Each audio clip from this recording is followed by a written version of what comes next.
उसी की कर प्रणाली प्रणाली की क्रांति के आदर्शों के कुल अनुकूल थी, क्योंकि इनमें से कर के वितरण प्रावधान था। वित्त गतिविधियों के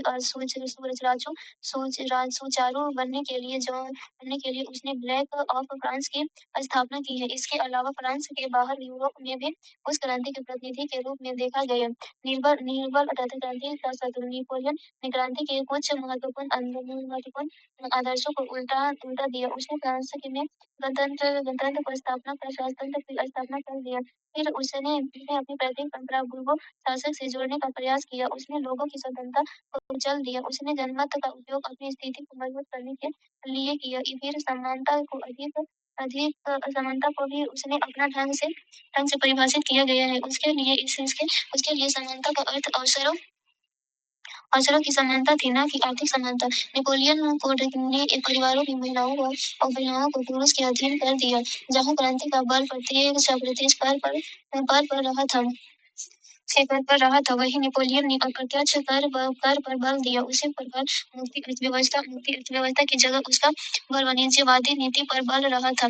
उसने राजनीतिक दलों की बंदबंदी लगाई। यूरोप गुप्त गुप्त पुलिस गुप्त पुलिस की सहायता से अपने विरोधों का सफाया कर दिया। इसीलिए भावी तंजामों के लिए नेपोलियन का शासन का एक आदर्श मॉडल था। नेपोलियन ने फ्रांस की क्रांति को स्वतंत्रता एवं समानता के आधार से पृथक कर सैनिक विजय एवं राष्ट्रीय गौरव की ओर मोड़ दिया। विजय के बाद नेपोलियन ने यूरोप में राष्ट्रवाद को किस प्रकार प्रोत्साहित किया। जिन क्षेत्रों में नेपोलियन का प्रसार हुआ उन क्षेत्रों में क्रांति के आदर्शों के में प्रसारित हुए। क्रांति के आदर्श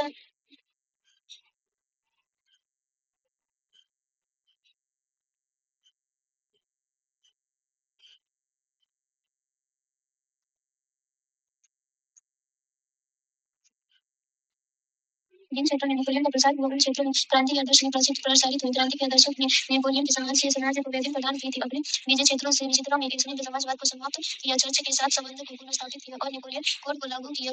नेपोलियन के सुधार में यूरोपीय देशों में आंतरिक आंतरिक आंतरिक एकता लाकर राष्ट्रवाद के मार्ग प्रशस्त कर दिए। उसने इलावी क्षेत्रों में पूर्ण व्यवस्था पुनर्गठित किया। इसने इलाहाबादी क्षेत्र में पुनर्गठित किया तथा औपचारिक रूप से जर्मनी के पवित्र रोमन साम्राज्य को समाप्त कर जर्मनी को पुनर्गठित किया। इसने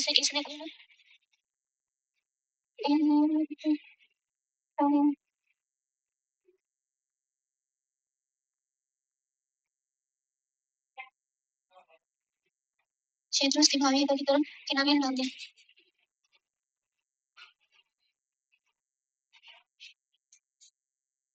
नेपोलियन ने नए यूरोप के पुराने यूरोप के साथ कैसे जोड़ा है। इस समय नेपोलियन का आगमन हुआ है। उस समय फ्रांस को परिवर्तन से गुजर रहा था। फ्रांस में पुरानी व्यवस्था टूट कर बिखर चुकी थी, किंतु नवीन संस्थाओं की स्थापना नहीं हो सकती थी। फ्रांस के नागरिक की क्रांति के हिंसक एवं उग्र छवि को नहीं भूल पाए थे। अतः उनमें से नवीन संस्थानों का निर्माण करने का प्रयास किया ताकि क्रांति से कुछ उन्हीं को उभारा जा सकता है। इसके लिए नेपोलियन के द्वारा निम्नलिखित कदम उठाए गए हैं।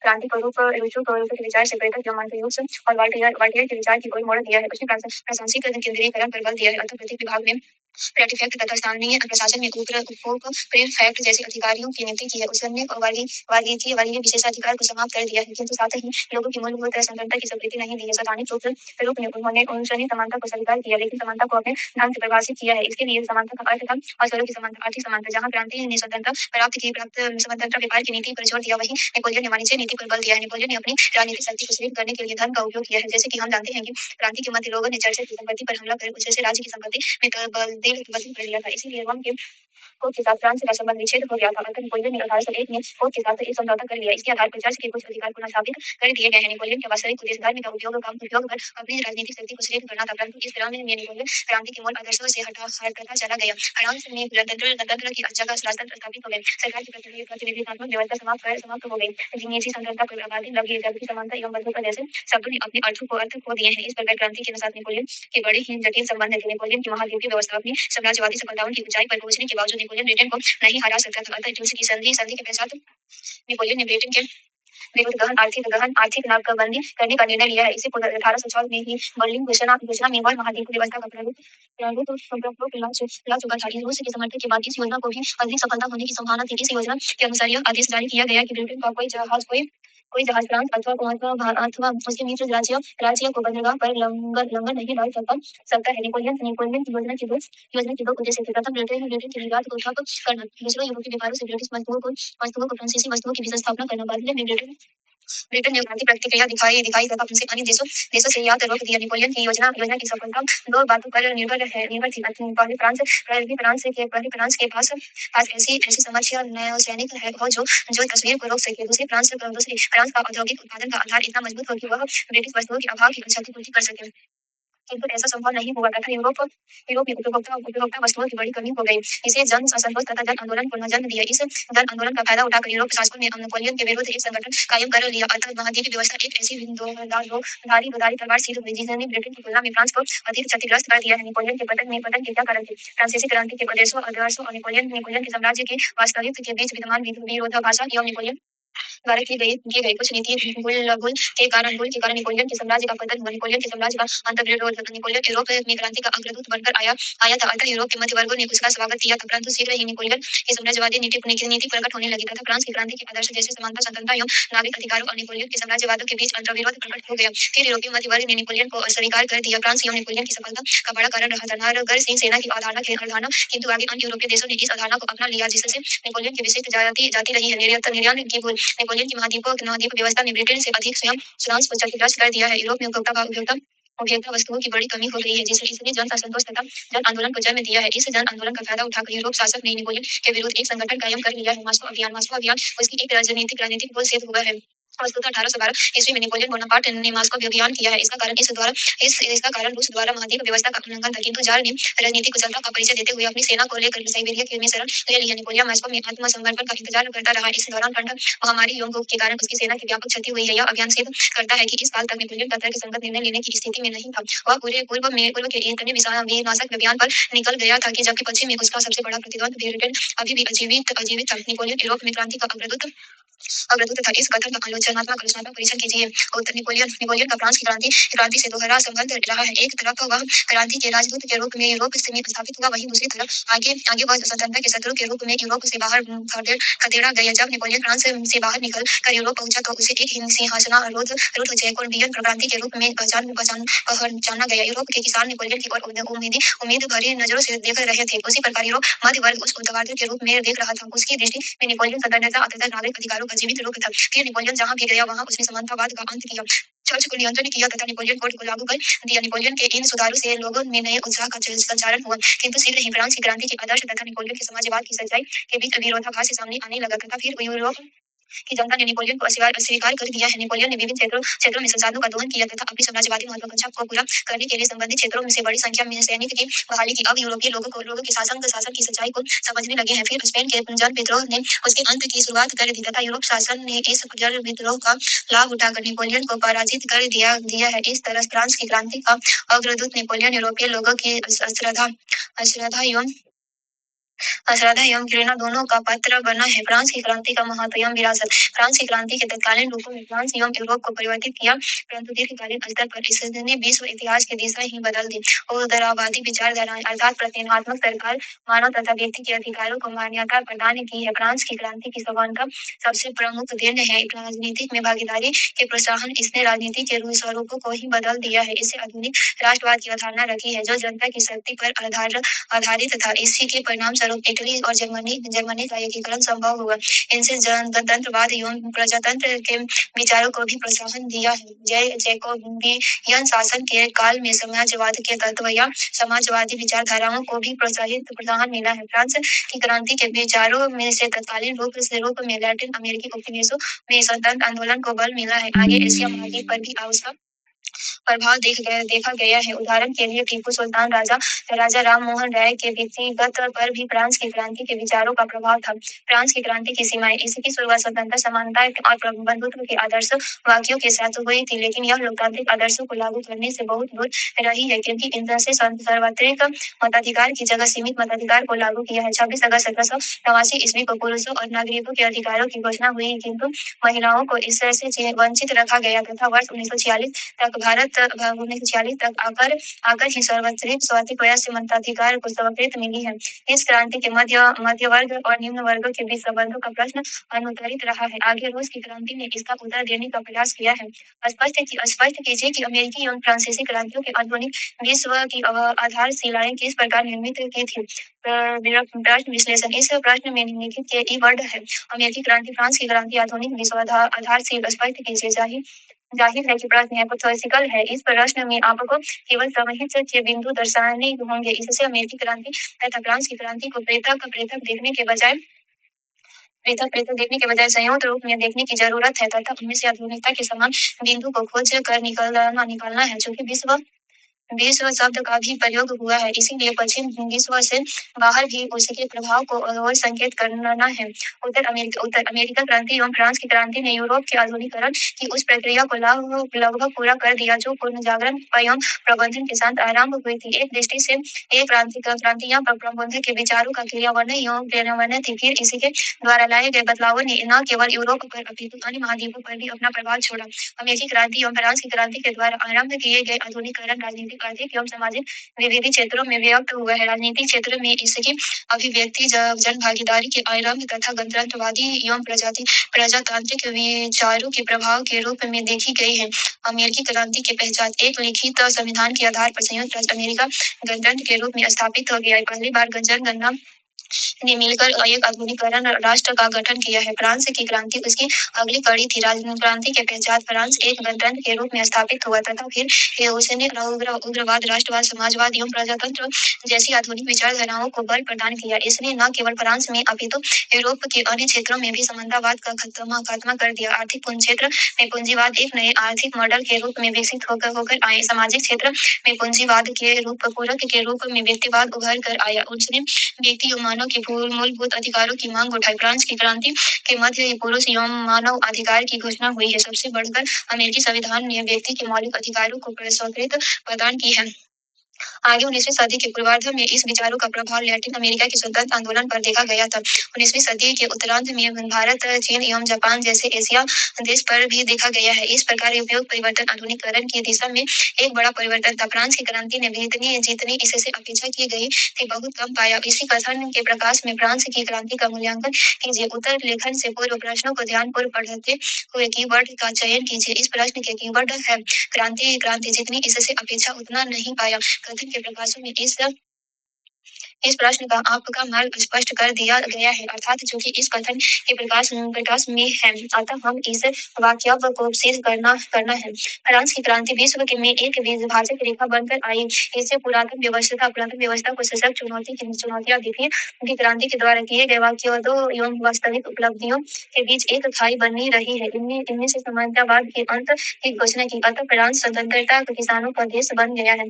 फिर रूसों को जनप्रभुता की अवधारणा से प्रेरित होकर व्यक्ति एवं नागरिक अधिकारों की जो घोषणा की गई थी वह फ्रांस एवं यूरोप को एक नए युग में ले जाने की सूचक थी। उसी तरह चर्च को राज्य के अधीन लाकर धर्मनिरपेक्षता की नीति को प्रोत्साहन दिया गया, किंतु आगे क्रांति आपकी मूल दिशा से अधिक पृथक चली गई। रूसों की जन संप्रभुता की अवधारणा की अवहेलना करते हुए फ्रांस ने संविधान में वयस्क सार्वत्रिक मताधिकार को न अपनाकर समिति मताधिकार को लागू किया। फिर जैकोबिनियन शासन के अंतर्गत क्रांति उग्र एवं हिंसक हो गई तथा इनसे अपने ही बच्चों को निगलना आरंभ कर दिया। सबसे बढ़कर नेपोलियन के अंतर्गत एक बार फिर सम्राट के पद को पुनर्जीवित कर दिया गया। अतः ऐसा माना मानना अतिशोषित नहीं है कि फ्रांस की क्रांति से जितनी अपेक्षा की गई थी उससे बहुत कम पाया। फ्रांस की क्रांति ने फ्रांस के साथ यूरोप को भी परिवर्तन कर दिया। परीक्षण कीजिए। तो यह प्रश्न अपने स्वरूप में हाइपोथेटिकल है। कुल मिलाकर इस कथन को सिद्ध करना है कि कीवर्ड है इसके कीवर्ड है फ्रांस यूरोपीय के परिवर्तन की या परीक्षण कीजिए। उचित तर्क एवं उदाहरण से इसे सिद्ध करना है। फ्रांस की क्रांति का भौगोलिक प्रसार तीव्रता तथा व्यापकता बहुत प्रभावकारी सिद्ध हुई। इसके माध्यम से फ्रांस के साथ साथ यूरोप का भी मध्य युग से आधुनिक युग के रूपांतर संभव हुआ है। फ्रांस में यह क्रांति पुरातन व्यवस्था की विनाशक बन गई है। इस क्रांति के मध्य राजतंत्र को नष्ट कर गणतंत्र स्थापित हुआ, समानतावाद का अंत हुआ तथा पुरुषों एवं नागरिक अधिकारों की घोषणा हुई है। इस प्रकार नवीन विचारधारा तथा संस्थागत विकास में फ्रांस यूरोप से कहीं आगे निकल गया है। इसकी तार्किक परिवर्तनित फ्रांस एवं यूरोप के बीच एक युद्ध के रूप में हुई है, क्योंकि क्रांति की उग्र विचारधारा यूरोप में भी पुरातन व्यवस्था को डराने लगी थी। फिर यही युद्ध यूरोप में क्रांति का वाहक बन गया है। नेपोलियन के अंतर्गत फ्रांस की फ्रांस की सेना जिन क्षेत्रों में गई वहां सामंतवाद का अंत किया, चर्चा का नियंत्रण किया तथा नेपोलियन कोड को लागू कर दिया। अतः फ्रांस की क्रांति यूरोपीय क्रांति में परिवर्तन हो गई। आगे इसका प्रभाव अन्य महाद्वीपों पर भी देखा गया है। इस प्रकार फ्रांस की क्रांति ने फ्रांस तथा यूरोप दोनों को परिवर्तित किया। फ्रांस की क्रांति अमेरिकी क्रांति की तुलना में अधिक रेडिकल क्यों सिद्ध हुई है? फ्रांस की क्रांति के मध्य निम्न वर्ग का प्रभावी होने का क्या कारण था? तमाम प्रयासों के बावजूद भी निम्न वर्ग क्रांति पर अपना वर्चस्व स्थापित करने में क्यों विफल हुआ? फ्रांस की क्रांति के यूरोपीय क्रांति का रूप क्यों ले लिया तथा इससे यूरोप पर क्या प्रभाव डाला? नेपोलियन बोनापार्ट ने क्रांति के अग्रदूत के रूप में काम किया अथवा विनाशक के रूप में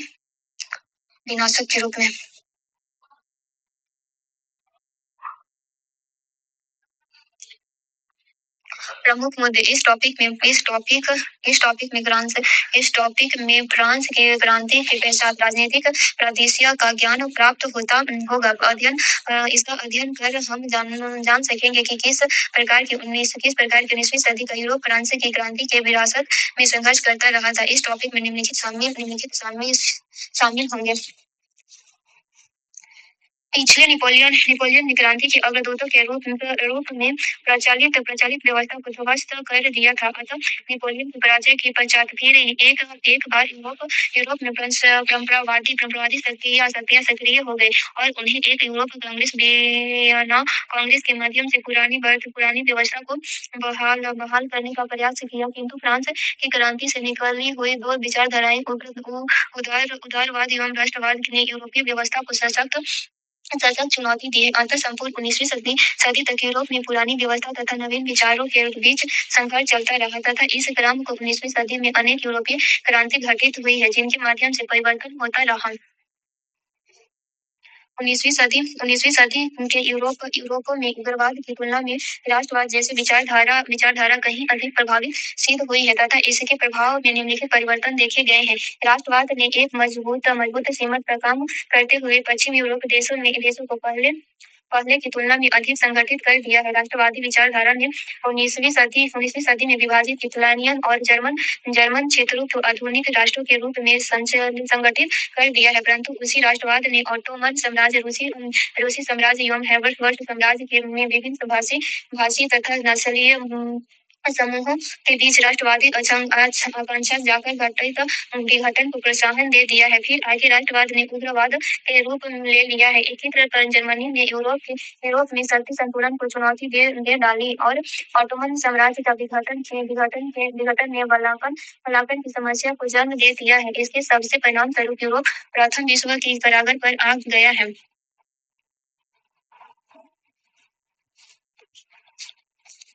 1815 के पश्चात वियना कांग्रेस 1815 उद्देश्य परिवर्तन को रोकना, यूरोपीय के मानचित्र को पूर्ववत करना, आरंभ क्या हो वंश परंपरा अर्थशास्त्रवादी, फ्रांस की क्रांति से उत्पन्न विचारधारा उग्रवाद एवं राष्ट्रवाद को दबाना, इटली को 7 भागों में तथा जर्मनी को 39 भागों में विभाजित करना ताकि एक भविष्य में राष्ट्र नहीं बन सके, यूरोप में शक्ति संतुलन बनाए रखना, राज्य की शक्ति पर आधारित राष्ट्रीय राज्य को पुनः स्थापित करने का प्रयास।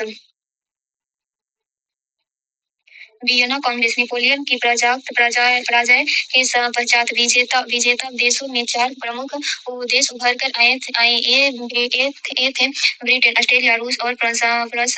इसके द्वारा एक यूरोपीय कांग्रेस का आयोजन ऑस्ट्रेलिया की राजधानी विजायन में किया गया है। अतः इस वियना कांग्रेस के नाम से जाना गया है। इनमें से प्रमुख भूमिका ऑस्ट्रेलिया के चांसलर प्रिंस मेटरनिख ने निभाई है। वियना कांग्रेस का मुख्य उद्देश्य था यूरोप में परिवर्तन को रोकना तथा यूरोपीय व्यवस्था को क्रांति पूर्व स्थिति में लाना। इसके लिए वियना कांग्रेस के द्वारा निम्नलिखित कार्यक्रमों को अपनाया गया।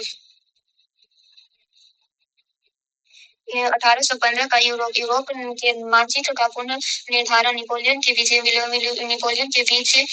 ने यूरोप की राष्ट्रीय सीमा को बदल दिया था। अतः वियना कांग्रेस का एक उद्देश्य यूरोप के मानचित्र का पुनर्निर्धारित करना था। इसके लिए उसके निम्नलिखित सिद्धांतों पर बल दिया है। वैद्य वंश परंपरा पर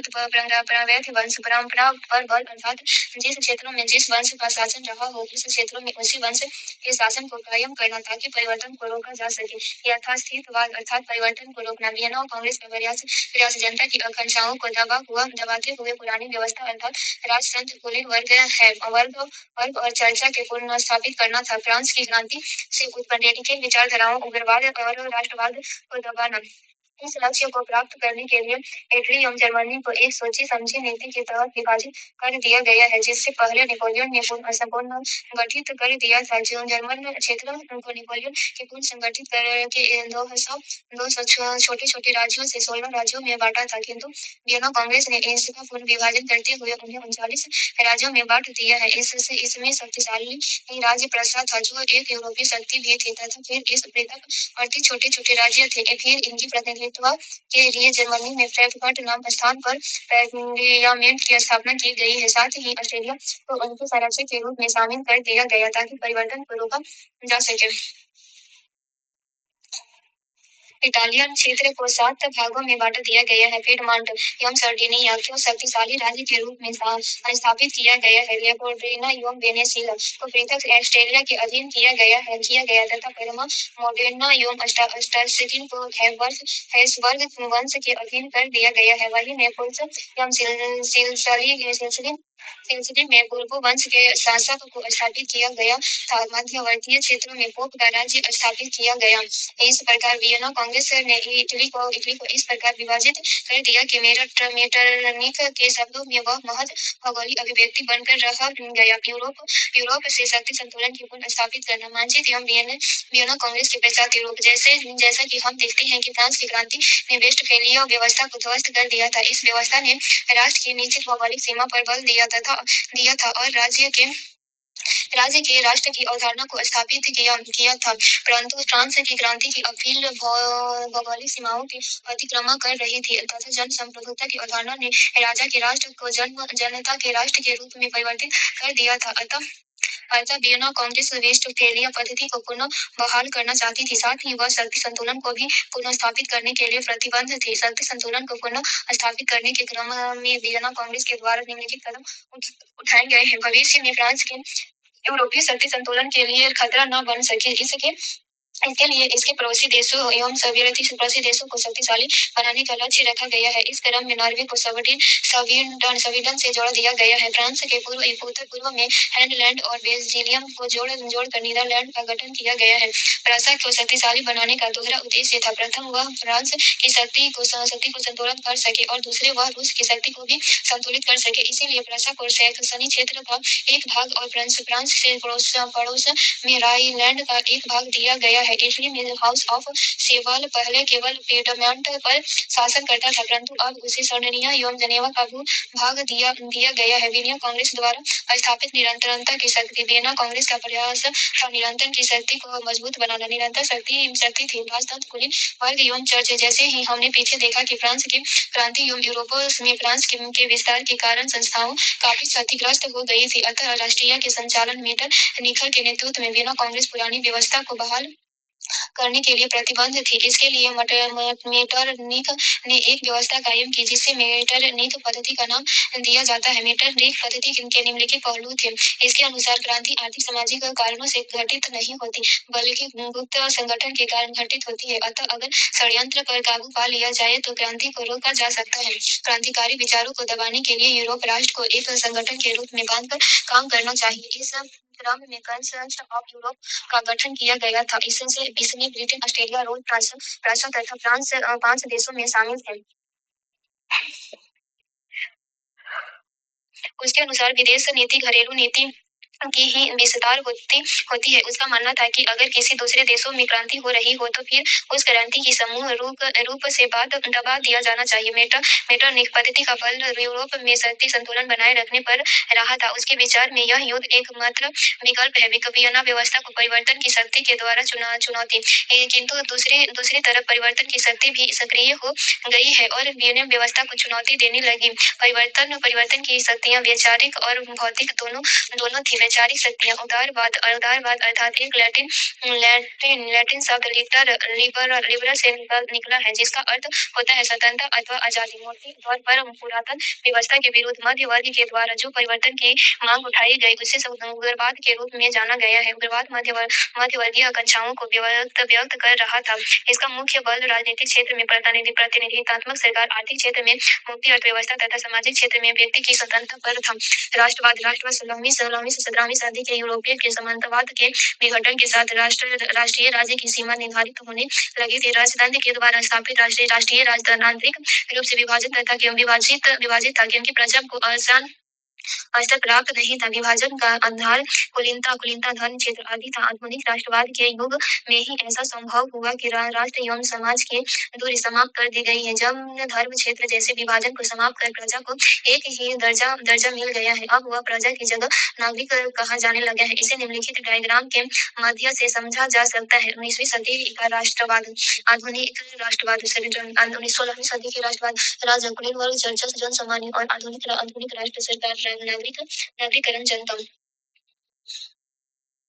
उग्रवाद की तरह राष्ट्रवाद भी एक मध्य वर्ग की आकांक्षा को व्यक्त कर रहा था तथा इटली एवं जर्मनी के विभाजित क्षेत्र में यह एकीकरण की मांग कर रहा था। भौतिक आर्थिक शक्तियाँ। औद्योगिक क्रांति। अगर आर्थिक ढांचे में बदलाव आ जाए तो फिर सामाजिक राजनीतिक क्षेत्रों में परिवर्तन को नहीं रोका जा सकता। 19वीं सदी में पश्चिमी यूरोप में एक महत्वपूर्ण आर्थिक घटना घटित हुई। वह घटना थी औद्योगिक क्रांति। इसने एक तरफ जहाँ मध्य वर्ग को अधिक शक्तिशाली बनाया, वहीं एक औद्योगिक श्रमिक वर्ग को जन्म दिया। इन दोनों वर्गों की आकांक्षा यूरोपीय व्यवस्था से टकराने लगी है। अतः 19वीं सदी के पूर्वार्ध में यूरोप विद्रोह एवं क्रांति के दौर से गुजरता रहा है। इन्हें निम्नलिखित रूप से समझा जा सकता है।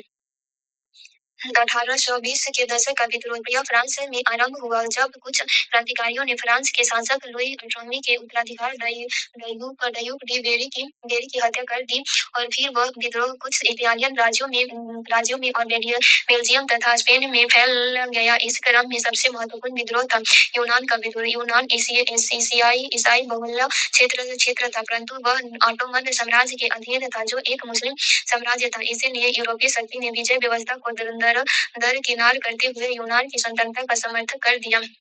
अतः ब्रिटेन के समर्थक से 1829 में यूनान को स्वतंत्रता मिल गई है और 1832 ईस्वी में यूरोपीय शक्ति का भी अनुमोदन मिल गया है। यह घटना दो क्रमों से महत्वपूर्ण थी। प्रथम, इसके साथ वियना व्यवस्था में टूटन आरंभ हो गई थी। दूसरे, वेस्टर्न ऑफ यूरोप भी आंतरिक रूपों में विभाजित हो गया था। इस आंदोलन के मध्य सबसे दिलचस्प घटना है यूरोप एवं अमेरिका के बीच नए संबंधों की शुरुआत। एक तरफ जहां स्पेन में आंदोलन आरंभ हुआ था, वहीं दूसरी तरफ से स्पेन में लैटिन अमेरिका में उपनिवेशों ने भी एक सैनिक जनरल साइमन कैलोरी के नेतृत्व में विद्रोह कर दिया। कहीं इस विद्रोह का प्रभाव यूरोप पर भी न पड़े। इस भय से घबराकर ऑस्ट्रेलिया एवं रूस ने लैटिन अमेरिका उपनिवेशों के विद्रोह को दबाने के लिए एक यूरोपीय यूरोपीय सेना भेजने की योजना बनाई है, परंतु ब्रिटेन ने इस निर्णय का विद्रोह किया और फिर उसने यूरोप शक्तियों के विरोध संयुक्त राज्य अमेरिका को भड़काया। अतः अमेरिकी राष्ट्रपति मोनरो ने 1823 ईस्वी में यूरोपीय शक्तियों को यह चेतावनी दे डाली कि लैटिन अमेरिका संयुक्त राज्य अमेरिका का गलियारा है। अगर कोई बाहरी शक्ति उसमें उसमें हस्तक्षेप करती है तो वह संयुक्त राज्य अमेरिका के आंतरिक मामलों में हस्तक्षेप माना जाएगा। इसे विश्व इतिहास में मोनरो सिद्धांतों के नाम से जाना जाता है। 1830 की क्रांति। यह क्रांति फ्रांस से आरंभ हुई है। 1824 में लुई 18वीं की मृत्यु के पश्चात उसका उत्तराधिकार चार्ल्स दसम 1824 से 30 तक बना। उसने एक बार फिर एक कठोर शासन व्यवस्था को स्थापित करने का प्रयास किया। अतः फ्रांस में विभाजन राजनीतिक दल यथा राजतंत्रवादी, गणतंत्रवादी और बोनापार्टवादी तीनों ने संगठित होकर क्रांति आरंभ की। इस कारण चार्ल्स दसम की सरकार गिर गई। क्रांति के पश्चात राष्ट्रवादी राष्ट्र राष्ट्रवादियों के सहयोग से लुई फिलिप के अधीन अधीन एक दूसरे राजतंत्र की स्थापना हुई, परंतु यह राजतंत्र पुराने राजतंत्र से इस रूप में पृथक था कि यह जनता के द्वारा स्थापित किया गया था तथा लुई फिलिप्स ने भी स्वतंत्र को स्वयं को जनता का शासक घोषित किया। यह क्रांति अन्य देशों में भी फैल गई है। बेल्जियम 1833 में हेलैंड स्कीम से स्वतंत्रता हो गया है। नॉर्वे की भी संपीड़न से अलग कर दिया गया है। पश्चिम यूरोप में स्पेन एवं पुर्तगाल में भी आंदोलन हुआ तथा वहां उत्तरवादी सरकार स्थापित हुई है। यद्यपि ब्रिटेन में स्पष्ट कोई क्रांति नहीं हुई, लेकिन मध्य वर्ग के दबाव में ब्रिटेन ने 1832 का संसदीय सुधार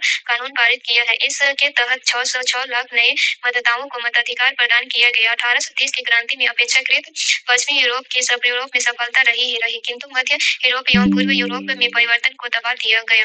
इटली और जर्मनी में भी एकीकरण के पक्षों में आंदोलन हुआ। इन क्रांतिकारियों का परिणाम था कि वियना व्यवस्था में विघटन को प्रोत्साहन, क्योंकि एक तरफ जहां फ्रांस में वैध राजवंश का पतन हो गया, वहीं दूसरी तरफ बेल्जियम हैंडलैंड से स्वतंत्रता हो गया। 1848 की क्रांति पूर्व क्रांति के तुलना में कहीं अधिक व्यापक एवं उग्र रूप में प्रकट हुई थी। इसके कई कारण थे। प्रथम, मेटरीन व्यवस्था के विरुद्ध मध्य वर्ग का आक्रोश बढ़ रहा था। दूसरे, औद्योगिकरण क्रांति में ने जहां एक तरफ मध्य वर्ग को पहले की तुलना में अधिक शक्तिशाली बनाया, वहीं दूसरी तरफ उसने एक औद्योगिक श्रमिक वर्ग को जन्म दिया है। इस क्रांति के नेतृत्व मध्य वर्ग के हाथों में था, जो संसद और बौद्धिक जगत में सक्रिय था, जबकि सड़कों पर घेराबंदी का काम निम्न वर्गों के लोग कर रहे थे, विशेषकर कारीगर एवं दस्तकार शिल्पकार। यह क्रांति भी फ्रांस से ही आरंभ हुई है। इसमें से भी राजतंत्रवादी, गणतंत्रवादी, बोनापार्टवादी तीनों ने बढ़ चढ़ कर भूमिका निभाई है। इस कारण 1848 में लुई फिलिप की सरकार गिर गई है। फिर 1848 में एक चुनाव कराए गए, तो फिर उससे गणतंत्रवादियों की जीत हुई। फिर फ्रांस को एक गणतंत्र घोषित कर दिया गया है। यह फ्रांस का दूसरा गणतंत्र था। अब तक फ्रांस में 5 गणतंत्र स्थापित हुए हैं। फिर जब 1848 ईस्वी में नए गणतंत्र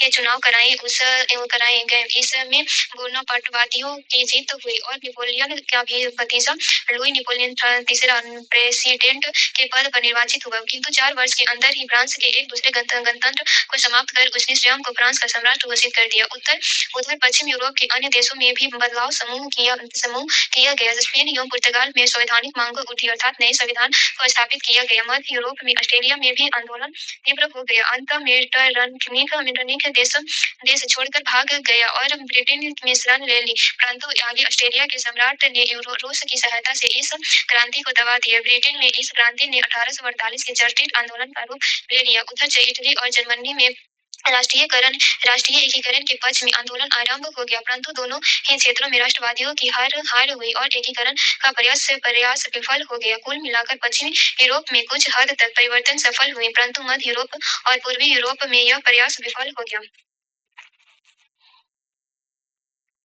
1848 की क्रांति में इटली एवं जर्मनी के राष्ट्रवादियों को सबक। इटली पूर्व और जर्मनी के राष्ट्रवादी वैध तरीके से तथा जनता के सहयोग में एकीकरण का लक्ष्य प्राप्त करना चाहते थे, परंतु विफलता से सबक लेकर वे नेतृत्व के लिए राजतंत्र की ओर मुड़ गए। फिर इटली के राष्ट्रवादी नेतृत्व के लिए पीडमॉन्ट सर्डिनिया के शासक की ओर देखने लगे, तो जर्मनी राष्ट्रवाद प्रशंसा के राजतंत्र की ओर, अंततः पीडमॉन्ट सर्डिनिया के शासक की ओर से उसे प्रधानमंत्री भी काबुल और फ्रांस प्रांत के शासक की ओर से उसके चांसलर बिस्मार्क ने निर्णायक भूमिका निभाई। क्रामिक का युद्ध 1854 से 56 ईस्वी में लुई नेपोलियन थ्री के अधीन फ्रांसीसी साम्राज्य पुनर्जीवित हुआ था और वह यूरोप में बड़ी भूमिका निभाने के लिए प्रतिबद्ध था। वहीं दूसरी तरफ रूस की विस्तारवादी नीति एवं बालकन क्षेत्रों में बढ़ती हुई महत्वाकांक्षा को देखकर ब्रिटेन चिंतित हो गया था और वह फ्रांस के निकट आ गया और फिर ब्रिटेन और फ्रांस ने रूस में विरुद्ध ऑटोमन साम्राज्य का समर्थन कर दिया। अंत में क्राइमिया का युद्ध घटित हुआ। क्राइमिया का युद्ध यूरोप में एक युगांतरकारी घटना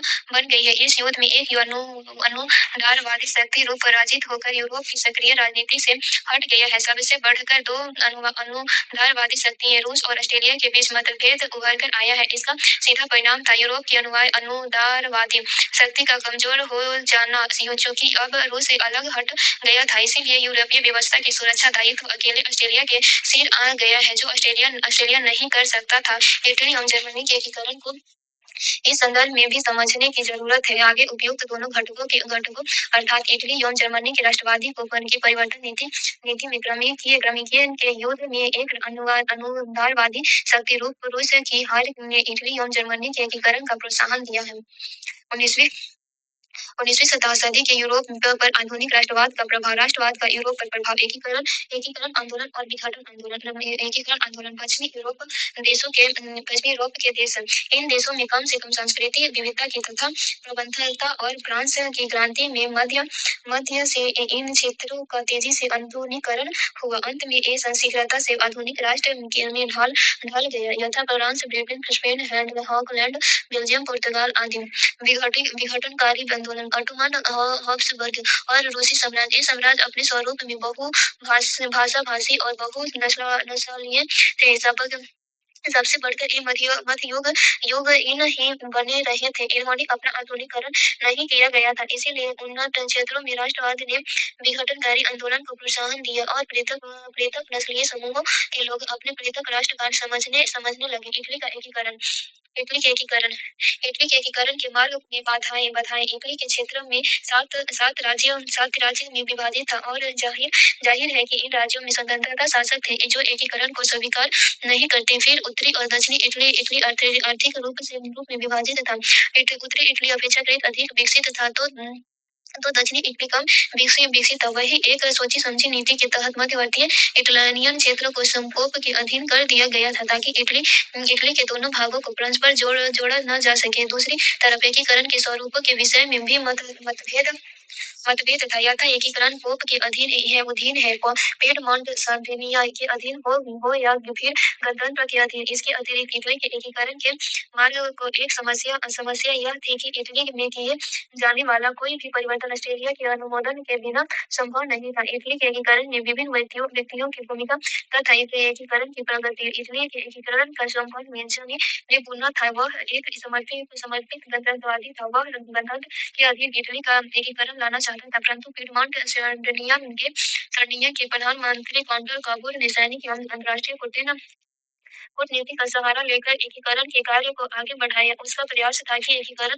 पीडमोंट सार्डिनिया के राजतंत्र के अंतर्गत हो और गणतंत्रवादियों को नियंत्रण में रखा जाएगा। इस क्रम में सर्वप्रथम उसने पीडमोंट सार्डिनिया को आर्थिक एवं सैन्य दृष्टि से सक्षम बनाया। घरेलू स्तर पर सशक्त बनाने के बाद उसने अंतर्राष्ट्रीय राजनीति को इटालियन एकीकरण के पक्ष में मोड़ना प्रारंभ किया। उसने क्रमिक के युद्ध 1854 से 56 में ब्रिटेन और फ्रांस के पक्ष में अपनी सेना भेजकर सेना की उनकी सहानुभूति प्राप्त कर ली है। फिर उसने फ्रांस के शासक लुई नेपोलियन तृतीय के साथ निकोला की संधि 1858 की, जिसके अनुसार उसने फ्रांस को निप्स और सियाम्स देने के एवं ऑस्ट्रेलिया के विरुद्ध फ्रांस की सहायता अर्जित कर ली। फिर फ्रांस की सहायता से वह ऑस्ट्रेलिया से 1859 में लॉम्बार्डी का भाग प्राप्त करने में सफल रहा। लॉम्बार्डी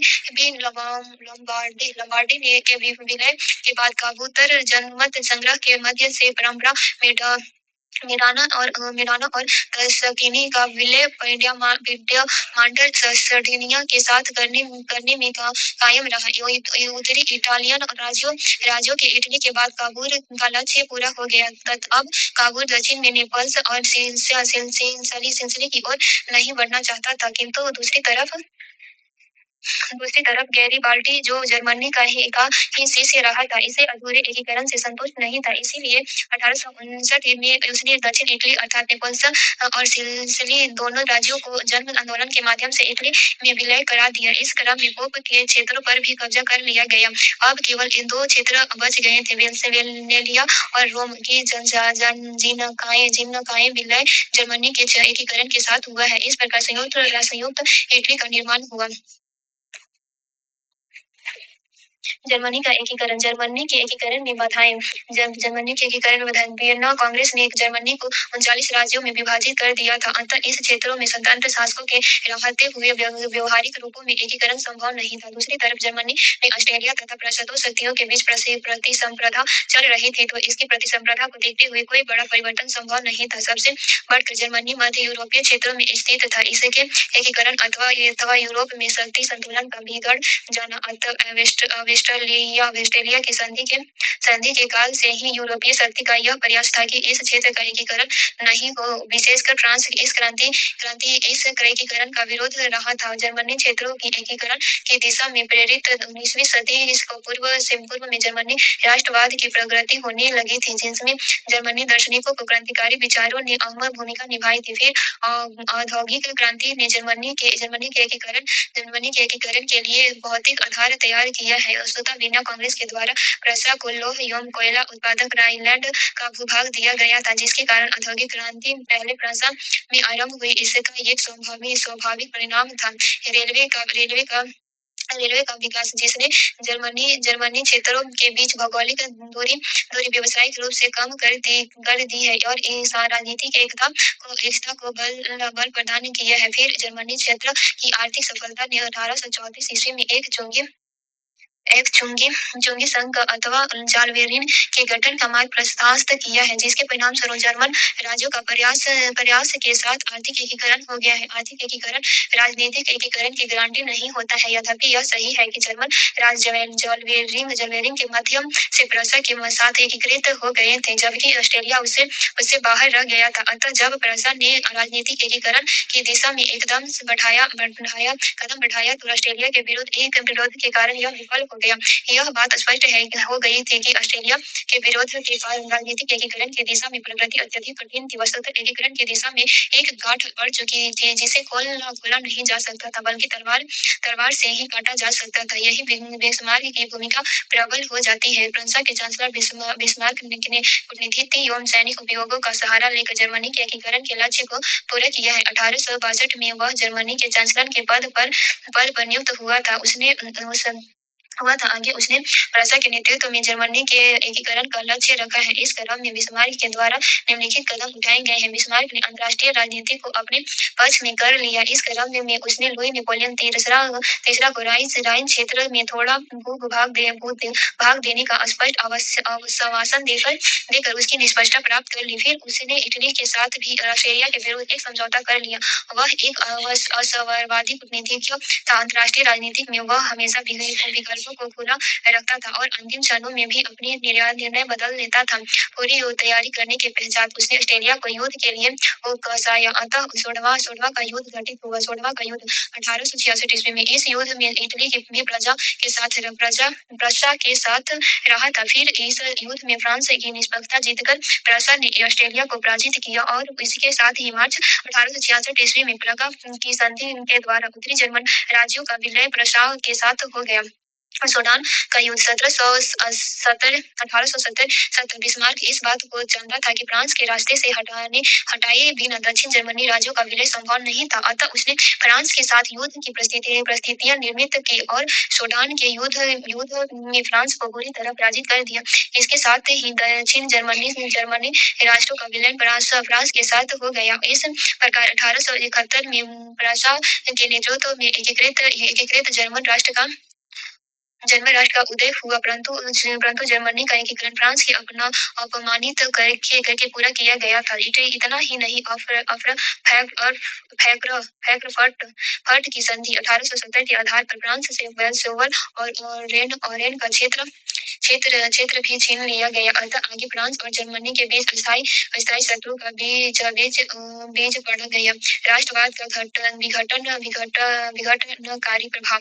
जैसा कि हम जानते हैं कि राष्ट्रवाद ने एक साथ एकीकरण एवं विघटन दोनों प्रकार के आंदोलन को जन्म दिया है। मध्य यूरोप एवं पूर्व यूरोप के पुराने साम्राज्य यथा अंडमान साम्राज्य, हैब्सबर्ग साम्राज्य एवं रूस साम्राज्य पर इसने विघटनकारी प्रभाव पैदा किया है। वस्तुतः ये तीन साम्राज्य बहुभाषी भाषी एवं बहुनस्लीय थे, अर्थात इनका स्वरूप विभक्ता मूलक था। दूसरी तरफ इन सरकारों के द्वारा अपने अपने क्षेत्र का आधुनिकीकरण नहीं किया गया था। वे अपने स्वरूपों में मध्ययुगीन ही बने रहे हैं। इसीलिए पश्चिमी यूरोप से उभरने वाले आधुनिक राष्ट्रवाद की चुनौती का सामना नहीं कर सके तथा आधुनिक राष्ट्रवाद के प्रभाव में चेक मयार स्लाव आदि नस्लीय समूह के लोगों ने अपने अपने को पृथक राष्ट्र के रूप में स्थापित करने का प्रयास किया। इसके अलावा इनकी सरकारों के द्वारा अपनी एकता और अखंडता को बनाए रखने के लिए राष्ट्र सेना और नौकरशाही जैसे माध्यमों पर विशेष बल दिया गया, परंतु एक पर्यटन कारागार नहीं रहे।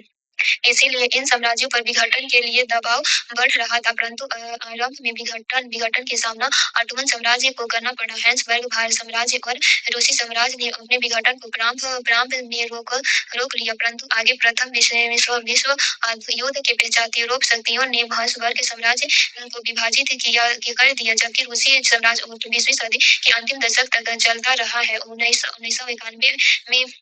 1991 में आकर ही रूस साम्राज्य का विघटन हुआ है। तब वह सोवियत रूप के नाम से जाना जाता था। बल्कन संलग्न प्रश्न क्या था तथा यह हमेशा अखिल यूरोपीय प्रश्न क्यों बन रहा है।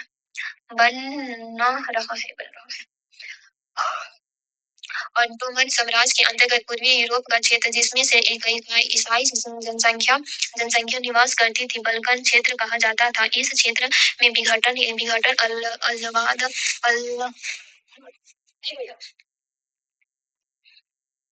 अलगाववाद को बल मिला। इस कारण तनाव उत्पन्न हुआ। इसे बाल्कन समस्या का नाम दिया गया। इस समस्या के निम्नलिखित पहलू हैं। ऑटोमन साम्राज्य के अंतर्गत पूर्व यूरोप में निवास करने वाले अल्पसंख्यक समूह राष्ट्रवाद के प्रभाव में पृथक राष्ट्र की मांग कर रहे थे। ऑटोमन साम्राज्य में परिक्षेप में एक कमजोर पक्ष यह था कि यह एक मुस्लिम साम्राज्य था, जबकि पूर्व यूरोप में ईसाई एक बड़ी जनसंख्या ईसाई थी। अतः नस्लीय विभाजन के साथ साथ वह एक प्रकार का धार्मिक विभाजन भी विद्यमान था। सामान्यतः कांक्वेस्ट ऑफ यूरोप की नीति अलगाववाद को दबाने की ओर रही थी, परंतु ऑटोमन साम्राज्य के संदर्भ में यूरोपीय शक्तियां धार्मिक समानता के कारण अल्पसंख्यक समूह के साथ सहानुभूति दिखाने लगती। 19वीं सदी के आरंभ तक ऑटोमन साम्राज्य का पतन हो गया था और वह यूरोप का मरीज बन गया था। अतः विभिन्न यूरोपीय शक्तियों उस पर दबाव डालकर विविध प्रकार की रियायतें प्राप्त करना चाहती थी, परंतु दूसरी तरफ स्वयं यूरोपीय शक्तियों का लक्ष्य भी परस्पर टकरा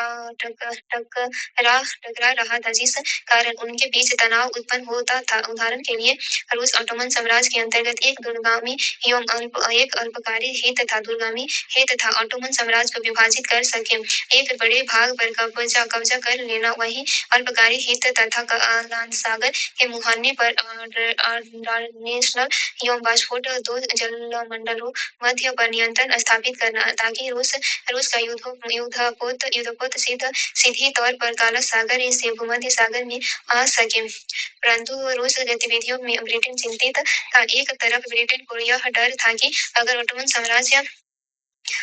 साम्राज्य विभाजित हो गया हो तो यूरोप में शक्ति संतुलन बिगड़ जाएगा। उसी प्रकार यह रूस भूमध्य सागर में आ गया तो ब्रिटेन का भारत जाने का रुख भारत जाने जाने का मार्ग रोका जा सकता है। दूसरी तरफ रूस के प्रोत्साहन पर सर्बिया में एक सर्वसलवादी आंदोलन पर बल दिया जा रहा था। इसके बाद तहत बाल्कन क्षेत्रों में स्लाव जनसंख्या को मिलाकर एक बृहद राष्ट्र का निर्माण किया जाना था। यह स्लाव राष्ट्र रूस के इशारे पर काम करता करता, परंतु इस स्थिति में ऑटोमन साम्राज्य के साथ साथ हैब्सबर्ग साम्राज्य को भी विघटन का खतरा था। इस कारण ऑस्ट्रेलिया और रूस के बीच बहुत अधिक तनाव था। बल्कन समस्या का एक अकेली यूरोपीय समस्या इसलिए बन गई क्योंकि यूरोपीय शक्ति के हित परस्पर इस प्रकार टकरा रहे थे कि अगर एक शक्ति की गतिविधि बाल्कन क्षेत्र में होती तो अन्य यूरोपीय शक्तियां भी चिंतित हो जाती है। इस कारण बाल्कन समस्या ने दो विश्व युद्ध को जमा दिया है।